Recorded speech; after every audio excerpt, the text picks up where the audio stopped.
and so that's why I hate using articles from Customer Think. FYI. Okay.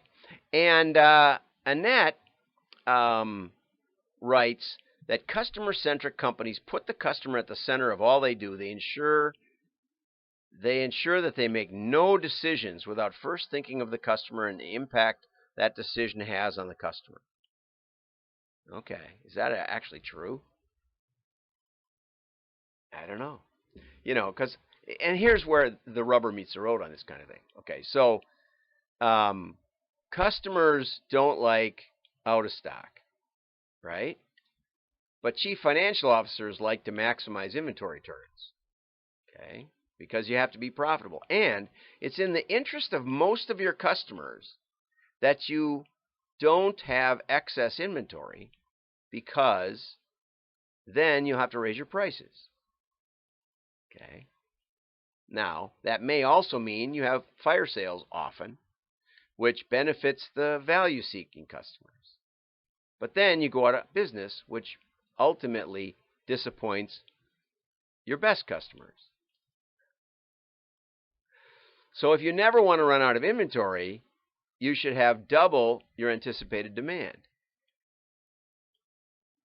Maybe. Short term. Near term, fire sales. Long term, out of business. It's not entirely clear which decision benefits the customer more. I hope you get the profundity of that. Okay, so the customer is infused in everything they do. No discussion, no decision, no designs without bringing the customer and her voice, without asking how it will impact the customer and how it will make her feel. Now, this is another good point, okay? This is a typical customer experience article, okay? What does the customer feel? Of course, if the customer calls, my wife was looking for a warmer winter jacket, and she called. She found one she liked, and I don't remember the vendors. And she found another one she liked, and they were out, and another one she liked, and they were out. She's very petite, and so it's hard to get in her size. I finally said, call Land's End. So she found one she liked there, and they were out. I said, you should have done this in September. I told you this was going to be a hot fall and a hot Christmas season. Anyway, she finally found one in Land's End, and she likes it. Okay, it's not exactly what she wanted, but she likes it a lot, and she looks great. And so how did she feel? Well, she felt like she didn't go soon enough. Was it the vendor's fault that she didn't order fast enough? I'm not sure. That's, again, how do you know? So Annette, aren't you saying that we need to read minds? Because frankly, I don't know how she felt. She's my wife. Sometimes you feel like it's the vendor's fault, but mostly you don't. If they ship you the wrong item, then I feel, inconvenienced. But if they fix it, I just had some grill grates. They're beautiful. They're stainless steel, solid stainless steel. It's a Canadian company, great. And they did some special stuff for me, and they were supposed to ship me only one, and they shipped me 3. Now I got to get rid of 2 of them. But they're so nice about it. I just bought a cell phone, and it wasn't really unlocked. It was a Verizon phone, and so it doesn't find any of the cell towers with the SIM card. But they're very good. They're shipping me another one. Okay, how does that make me feel? Does it make me feel better that they were out of stock, that they sent me an item that didn't work, or whatever? You don't know. I don't know. I don't know how I feel. It's mixed. And here she goes. Too often, companies believe they know what's best for the customer and design an experience based on inside-out thinking, only to end up with customer frustration and dissatisfaction. Why? Because they haven't really put the customer experience into the customer experience at all. So she's saying they got it right, they read their minds right, but they didn't implement well. Are you sure, Annette? Because I don't know my own mind. Now, another good point. Customer centricity can't be solved with technology. Okay, right, because technology can't read minds. AI can't read minds. You need to develop a culture. This could take years. This could be millions and millions of dollars woven into the fabric of the organization. And here she mentions a couple. Amazon, Zappos, Salesforce, Ritz-Carlton. They all mention the same ones. The usual suspects. A customer-centric culture is deliberately designed to be this way. Okay, and I have some Zappos shoes on right now. And you know what? They're garbage. I never wear them when I'm going to meet anybody or see anybody. They fell apart right off the bat. I called up Zappos because I'd had them a few months. They said, well, if you've worn them outside, you can't send them back. I said, these are garbage. You shouldn't be selling these things. Nothing we can do. Sorry. I hate Zappos. I'm never ordering again. Okay, Annette. Annette, I'll send you a connect invitation on LinkedIn. I hope you can come here and undo the damage and we can better understand your thinking. According to Deloitte, customer-centric businesses are 60% more profitable than their product-focused counterparts. That sounds compelling. When the business is customer-centric, customers feel it. And when you feel good, you are good. This is a fallacy of business management. If the employees are happy, they're productive. Yeah, okay. Sometimes, not always. There was that coffee shop that was going to pay everybody the same. Coffee shop chain. It went under right away. All the top management quit right off the bat. So there's all kinds of soft thinking here. Anyway, I can't read any more of this. It's too soft and mushy. So now let's get over to somebody who knows something. Okay? This is Solomon Lee from mycustomer.com. I think that's his site. Okay. Why a major customer experience misconception is causing customer experience job cuts. If you're a customer service manager or CXO, this is why you're getting fired. It's because you're reading articles like Annette's. This is a big deal. This is major stupid, where people are spending millions of dollars trying to read minds and then trying to force their employees to anticipate unknown needs based on some customer journey map or algorithm. Solomon, great job here. In my opinion, there are 3 long-held beliefs in the customer experience world which adversely affect the dreams and careers of CX professionals. Customer obsession. We put the customer at the center of every decision we make. False. You can't. Because for one thing, I'm a different customer today than I was yesterday.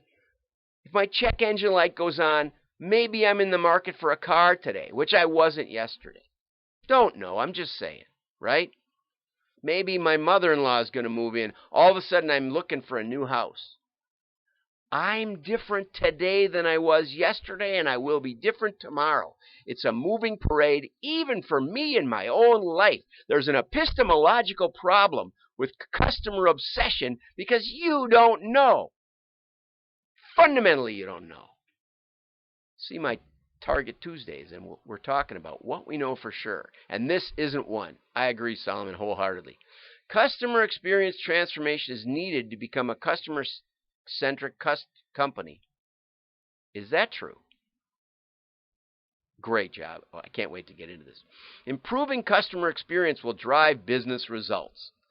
And that's what Annette said, according to Deloitte. Although there wasn't one, at least that I saw, there wasn't one real case study.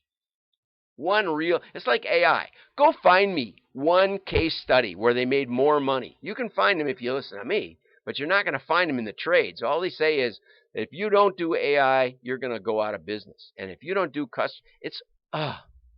marketing people are such liars. Anyway. Okay, personally, I appreciate the noble idea of customer centricity, obsessed with customer value. This is Solomon. And I admire the passion and tireless efforts of CX professionals trying to transform their organizations to be customer-focused. Yet most CX experts, are you still with me, Keith? Most CX experts interpret customer obsession as obsessed with customer interactions, and it's not right. Customer obsession is misinterpreted. Have you wondered why both Southwest Air and Ryanair create value for their customers in a low price, but only the former is labeled a customer-centered company? It's because Southwest serves customers well and Ryanair doesn't. You know, I've been on Spirit. I flew to Dallas for $35.50 one way, pick up a car. I couldn't believe it. I thought they were tricking me. I thought, oh, well, I'll show up, see if they got me on the plane. They did. And the plane took off and flew just like any other plane I've ever been on. I am excited about Spirit Air. Now, don't take any luggage. I didn't. I had a little backpack. I didn't stay over. I just picked up the car and drove home. 24 hours round trip. It's great. But if you know what you're doing, I've flown them a few times, and they did trick me. My daughter flew to Brazil, I think, or Peru or someplace. She was on like 8 different flights, and she picked her seat on all the flights. Ended up adding like $250 or $300, just that. They wouldn't give her a bottle of water for free. I bought mine for $3. Since I only spent $36 on the flight, I could spend $3 on the water bottle. I could have brought a water bottle. I didn't know that. You bring an empty one through the TSA, and then you fill it. At O'Hare, there's water fountains that have a spout. You just right down in. Now I know. Now I can save $3 more. It's a game. But if you've read books, articles, blog posts by Customer-Centric and written by experts, Zappos, Ritz-Carlton, Virgin Atlantic are identified as customer-focused. Okay? But companies mostly can't be customer-centric unless they serve customers well. Not true, he says. Good customer interactions are merely one of many values, like inventory turns and staying in business. So CX professionals have an impossible mission. CX transformation is needed to become a customer-centric. Didn't she just say that? Yeah, she did. She said they don't do it very well. But CX transformations are massive, take years, cost millions. This is a dilemma.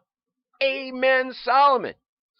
Only large firms can afford to undertake this CX transformation, but converting the mindsets and behaviors of people as well as the entire value chain of a sophisticated organization is insane. Insanely hard. Okay? What's more, here's my point, customers have different needs, and the same customer has different needs on different days. Wants inexpensive prices, prestige, feeling great, great products, or just good service. Maybe. It makes no sense to undertake a CX transformation with enormous manpower, time, financial costs if your competition strategy isn't service focused. Anyway, so CX transformation is unaffordable, undesirable to majority of enterprises. Transforming their own organizations to become customer-centric is literally an unachievable target, and not sensible for most CX practitioners. This is heavy stuff. This is one of the most heavy, fact-filled, hard-hitting articles I have ever read. Okay, so then he has I don't know if it's a case study or if it's a hypothetical, but he said, let's imagine Susan's Cookies communicates to customers value. And their value is, we're going to sell good cookies, handmade, fresh, baked goods. And it does that. Okay? Just do what you say, for heaven's sakes. Okay? Which makes Susan's Cookies a customer-centric business, even though they aren't obsessed with customer interactions. And they didn't undergo a transformation. They made good cookies. You know, I don't care if Spirit Air kissed my hand. The plane took off, got me to Dallas for $36 from Chicago. That is the cheapest flight I've ever had, including puddle jumpers. Can you imagine? I can't even imagine that. That is unbelievable. My goodness. Anyway, so you don't have to be obsessed with customer interactions. Whatever your focus, service, price, product, can be customer driven as long as you honor your business promises. My goodness. And CEOs don't support CX because it doesn't result in business impact. Now, that said, I wanted to just mention one of my friends, John Worth, at Woodworker Supply of New Mexico, which later just got named Woodworker Supply. You know, we talked a lot about testing, and we talked a lot about direct marketing and customer service and all that. He actually went to the trouble of putting a thank you note in every box they shipped. Now, that's what normal companies would do, but direct marketers think differently. He put it in most of the boxes, some of the boxes, but he kept track of who got one and who didn't. And you say, that's too hard? No, it's not that hard. You can do it by the third digit of the zip code or some other pretty random process, so that when they reorder, you can just see if it's a third, if it's an even number in the third digit, then they got a thank you, and if it's an odd number, then they didn't. Let's just say. And so forever and ever, you just run that for 6 months, and forever and ever, you can go back to the next 6 months and see the impact of a thank you note in the box. Yeah, see. And if you're not a direct marketer, you miss this stuff. You always do. And I'm sorry to go so long today. We're going to break this in half. Okay. But CX can drive business results, but you got to be really good to figure it out. Right? It's hard to do it at the cookie counter. Okay, so customers' decisions for repeat purchases are mainly decided by how capable a brand is at helping them achieve their desired goals, which change, rather than how good the brand makes them feel. This is like some of the most profound stuff I've ever read, and the most honest. Right? You can make, there's two garages in town. One garage fixes my car. They fix what's wrong with it. Okay? I took it in 2 days ago. There was a broken wire. It may have been broken when they worked on another issue. They fixed the wire, and they told me no charge. Okay? It's kind of dumpy, but they fix my cars. There's one across the railroad tracks, on the other side of the tracks, that has a beautiful lobby, free coffee, all candy dish. And when you come in, they smile and they treat you so well. And, yes, sir, no, sir, just, you know what? And when you bring in a car with a broken wire, you get a bill for about $1,200. Well, we inspected the shocks, and we think the shocks needed a little work, and this and that. And, that's okay, except when you pay a couple of grand for a Lexus. And you go to the Lexus dealer if you want to feel great about being a Lexus owner. They will treat you great and pay through the nose. I just want the car to be safe, reliable, running. Okay, so how I feel as I come in the door, and how I want the car to work. And I don't want them to fix stuff just so they can boost the bill, which I suspected for years in that other place. I used to go there. I suspected for years that they would fix things that weren't fixed. A lot of car stories, but do you understand what I'm saying? Oh, now you have the assurance that you're driving on safe tires. Hey, I thought they were safe before, but you just replaced them all just for fun.